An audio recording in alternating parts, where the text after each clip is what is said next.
Maruti van खरीदी। मारुति और van लाई आप? जी सर, मारुति वैन लेके ना आई। मेरे पास तो साइकिल भी नहीं है और आपके पास मारुति वैन है। जी सर। रुबीना जी नमस्ते। हाँ, नमस्ते सर। आदरणीय माननीय सर को मेरा बहुत बहुत नमस्कार, प्रधानमंत्री जी को, और मेरे 1,03,000 दीदी समूह की दीदियों की तरफ से भी आपको बहुत बहुत नमस्कार। कितने कितने कितने दीदी समूह?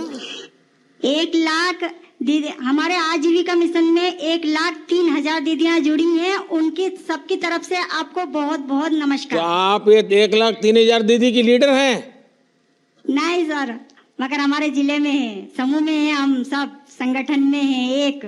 अच्छा रुबीना जी, पहले अपने विषय में बताइए, आप क्या करती हैं, कैसे इस काम से जुड़ गई आप? इस साल में जब समूह से नहीं जुड़ी थी तो मैं मजदूरी करती थी, और जब मैं 2017 में समूह से जुड़ी, जब मैंने एक लोन लिया, हमारे समूह से ही मैंने लोन लिया 5,000 का, और 5,000 का लोन लेकर मैं कपड़े लेके ना आई, और कपड़े लेके मैं अपने गांव में ही बेचने लगी, और मेरे घर से ही कपड़े बिकने लगे। जब मैं धीरे धीरे और ज़्यादा मेरी आय बढ़ती गई तो मैं और भी माल लेके ना आती गई। जब मेरा काफ़ी बढ़ गया, 3-4 महीने हो गए, जब मेरे घर वाले और मेरे पति ने निर्णय लिया कि क्यों ना अपन अब, क्योंकि मोटरसाइकिल से साइकिल से माल नहीं बेच पा रही थी मैं, तो मैंने Maruti van, second hand Maruti van खरीदी। मारुति वैन लाई आप? जी सर, मारुति वैन लेके ना आई। मेरे पास तो साइकिल भी नहीं है और आपके पास मारुति वैन है। जी सर। और उसको फिर मैं लेके ना गांव बेचने जाती थी, तो मेरा और भी आय बढ़ने लग गई। तो फिर मैंने देवास में दुकान ले ली, क्या दुकान खोल ली मैंने कपड़े की। और उसके बाद में फिर मुझे जिले से इसका गणवेश का भी काम मिला, तो मैंने गणवेश भी सिलाई करी, और फिर हमें उपार्जन का भी काम मिला, हमने उपार्जन का भी काम करा, उससे मेरी आय अच्छी बढ़ती गई। और उसके बाद में फिर अचानक कोरोना काल आ गया, तो कोरोना काल में एकदम हमें खबर मिली जिले से कि तुमको सैनिटाइजर, मास्क और अपने पीपी किट में ये बनाना है, क्या दीदियों तैयार हैं? तो कुछ दीदियां पहले तो डरने लगी कि अपन बाहर कैसे निकलेंगे, कैसे जाएंगे, मगर फिर हमने निर्णय लिया सभी समूह की दीदियों ने कि क्यों ना हम जब देश अपना इतना मुश्किल में, इतना खतरे में है, तो अपन क्यों ना बाहर निकलें। इसलिए हमने मास्क बनाए, सभी दीदियों ने, मेरे देवास जिले की दीदियों ने मास्क बनाए, सैनिटाइजर बनाया और पीपी किट बनाया, और उसके बाद में हम सब दूर जाके देने भी लगे।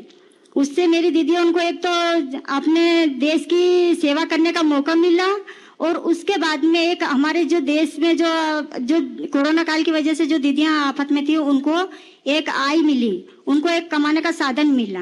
कितनी कमाई हुई होगी रुबीना जी? सर, मेरे दीदियों ने एक दीदी ने 60-70 हजार के मास्क और पीपी किट ने ये बनाए। मैंने खुद ने 60-70 हजार रुपये? जी सर। हाँ। अच्छा रुबीना जी, आपने तो क्लस्टर रिसोर्स पर्सन यानी सीआरपी रूप में भी काम किया है, उसमें आपके अनुभव क्या है? जी सर, मैं गाँव जागरने लगी। पहले गांव में जाके दीदियों को जागरूक करने लगी, और दीदियों को समझाने लगी कि भाई जो अपन समूह से जुड़ेंगे तो अपन को अपनी सरकारी योजना उनका भी फायदा मिलेगा। पहले क्या है कि दीदियों को कुछ योजनाओं का फायदा नहीं पता था, मगर जब हम समूह से आजीविका मिशन से जुड़े तो हमें समूह का और आज जो सरकारी योजना उन चल रही हैं उनका हमें पता चला, और उसका हम फायदा दीदियों लेने लगी। तो कुछ तो दीदियां ऐसे भी समूह बनाए कि भाई हमें सरकारी योजना का फायदा मिलेगा, इसलिए मैंने समूह बनाए। हमारे संकुल संगठन में 40 गांव है, 40 गांव में ही हमने जा के समूह बनाए सर, और दीदियों को जागरूक करा। रुबीना जी, आपको शायद पता होगा, मेरा एक सपना है, उस सपना पूरा करने में आप मेरी मदद करोगी? बिल्कुल सर, आपकी बिल्कुल मदद करेंगे कि हम हमारे देश को एक आत्मविश्वास, बहुत अच्छा वो बनाए देश। नहीं, लेकिन फिर काम बहुत करना पड़ेगा। आत्मनिर्भर देश बनाए सर, और जैसे हम आत्मनिर्भर बने हैं ऐसे ही हमारा देश पूरा, सारी दीदियों अपने आप में आत्मनिर्भर बने, और पूरा मेरा देश आत्मनिर्भर बने। अच्छा रुबीना जी, मेरी एक इच्छा ऐसी है जी कि मुझे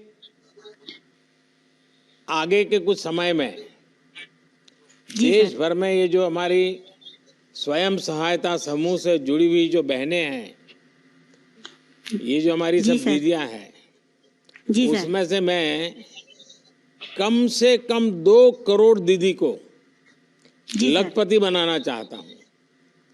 जी सर, बहुत बड़ी बात है सर, हमारे लिए बहुत गर्व की बात है कि हम दीदियां मुझे लखपति बनी। बताइए, आप उसमें मेरी क्या मदद कर सकती हैं? आपके जिले में हम कितनी दीदी को लखपति दीदी बना सकते हैं? मेरी तो ये इच्छा है कि मेरे सारे देश की दीदी लखपति बन जाएं। अच्छा आप तो बड़ा पॉलिटिकल जवाब देती है। अच्छा, पीछे इतनी सारी महिलाएं दिख रही हैं, जरा हाथ जी ऊपर सर। करके बताएं कौन लखपति दीदी बनना चाहता है? देखिए, मेरे पास बहुत काम है, अगर आप मेरे साथ खड़े रहेंगे तो आप सब लखपति दीदी बन सकते हैं। बिल्कुल सर, हम सब दीदियां आपके साथ खड़े हुए हैं।